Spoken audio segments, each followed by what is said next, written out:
भादो मास शुक्ल पक्ष की चतुर्दशी तिथि को गणेश विसर्जन के साथ ही अनंत चतुर्दशी का व्रत किया जाता है। जैसा कि नाम से ही स्पष्ट है, अनंत, जिसका न आदि है न अंत है, जो सभी संकटों को हरने वाले हैं। ऐसे श्री हरि विष्णु ही अनंत भगवान हैं, जिनकी पूजा से लंबी आयु और अनंत आयु वाले मोक्ष की प्राप्ति होती है। अनंत संसार मां समुद्रे मग्नम सबुबुद्धिरे वासुदेव अनंत रूपे विनोजस्वः हयंत सूत्राय नमो नमस्ते।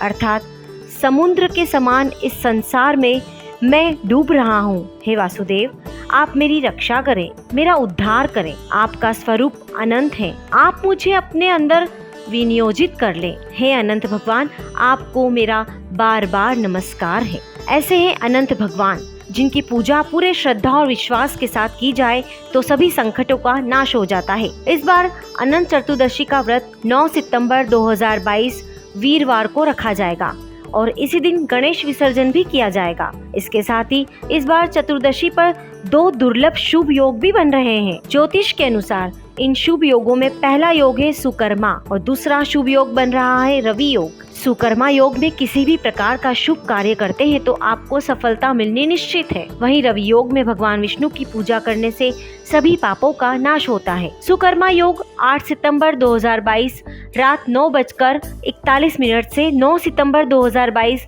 शाम 6:12 तक रहेगा। रवि योग सुबह 6:10 पर शुरू होगा, जो 11:35 तक रहेगा। चतुर्दशी तिथि 8 सितंबर 2022 रात 9:02 से आरंभ होकर 9 सितंबर 2022 को शाम 6:07 पर समाप्त होगी।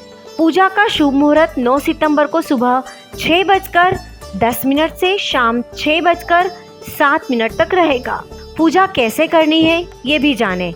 सुबह जल्दी उठकर स्नान कर पूरे घर को गंगा जल से पवित्र कर एक सुंदर चौकी पर कलश, जिसे यमुना माता का स्वरूप माना जाता है, स्थापित करें। फिर गणेश जी की मूर्ति रखें।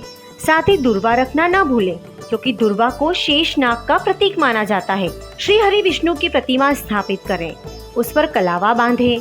फिर एक धागा लेकर उसे हल्दी, कुमकुम और केसर लगाकर 14 गांठों वाला सूत्र बनाएं। 14 गांठें 14 लोकों का प्रतीक मानी जाती हैं, जिसे व्रत पूरा होने के बाद विसर्जित किया जाता है। रात को इस धागे को उतार कर सोएं। अनंत भगवान की पूजा के नाम से आजकल बाजारों में भी यह धागा मिल जाता है। अक्षत, कुमकुम, रोली से पूजा अर्चना करें, आरती उतारें। कई जगहों पर इस दिन महिलाएं गाज बीज का भी व्रत रखती हैं। व्रत करने वाली महिलाएं आटे से दिया बाटी बनाती हैं। जितने परिवार के सदस्य होते हैं उतनी ही दिया बाटी बनाई जाती हैं। फिर दियों को जलाकर उनकी पूजा करके भगवान सूर्य नारायण को दिखाया जाता है। कुछ महिलाएं पूरे दिन भूखी रहती हैं और कुछ महिलाएं एक समय का बिना नमक का भोजन करती हैं। गजाकड़े बनाए जाते हैं, जो एक प्रकार की मोटी रोटी होती है बिना नमक की, और खीर बनाने का भी विशेष महत्व होता है। संध्या काल से पहले भोजन कर लिया जाता है। इसके साथ ही इस दिन गणेश विसर्जन भी किया जाता है। अपनी सभी गलतियों की माफी मांगते हुए और अगले बरस फिर से बप्पा को बुलाने की मंशा से गणपति जी की पूजा अर्चना कर आरती उतारी जाती है और जोर शोर से मंगल गीत गाते हुए, प्रार्थना करते हुए नम आँखों से सभी भक्तगण अपने बप्पा की विदाई करते हैं। जय अनंत भगवान, जय गणपति बप्पा मोरया, अगले बरस तू जल्दी आ।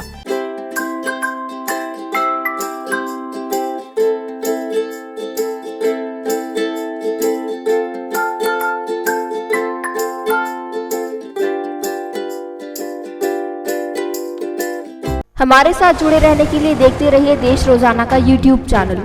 सब्सक्राइब कीजिए, साथ ही देश रोजाना की खबरें सबसे पहले देखने के लिए प्रेस कीजिए बेल आइकन।